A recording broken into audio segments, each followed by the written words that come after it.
আসসালামু আলাইকুম, কেমন আছেন সবাই? আশা করি সবাই ভালো আছেন। আজকে একটি মজার রেসিপি আপনাদের সাথে শেয়ার করব। ভর্তাটি বানানোর জন্য মূল উপকরণ হচ্ছে করলা, পেঁয়াজ, মরিচ, রসুন সব কিছু লাগবে এই ভর্তাটিতে। প্রথমে আমরা করলাটাকে কুচি কুচি করে কেটে নিব। তারপর পানি দিয়ে ভালো করে ধুয়ে নিব। ধোয়া হয়ে গেলে একটা টিস্যু পেপারের উপর করলাগুলোকে রেখে চেপে চেপে মুছে নেব, যাতে গায়ে কোনো পানি না থাকে। তারপর একটু হলুদ গুঁড়ো, একটু মরিচ গুঁড়ো আর একটু লবণ, একটু কর্নফ্লাওয়ার দিয়ে ভালো করে করলাটাকে মেখে নেব। ফ্রাই প্যানে তেল দিয়ে তারপর করলাগুলোকে মুচমুচে করে ভেজে নেব।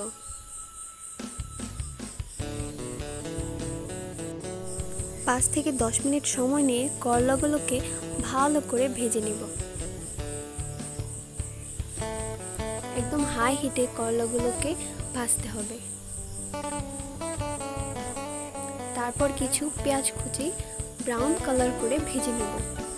তারপর কিছু মরিচ কুচি ভেজে নেব,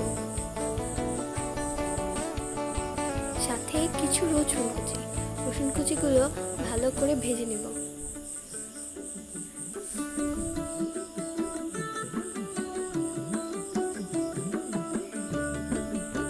সবগুলো উপকরণ ভাজা শেষে নিয়ে নেব কিছু লাল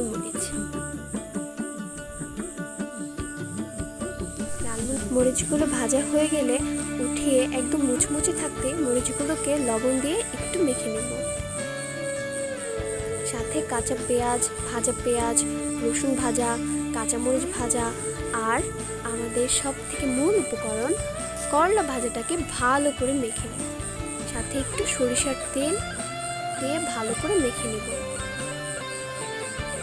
শেষে দিয়ে দেব কিছু ধনিয়া পাতা কুচি।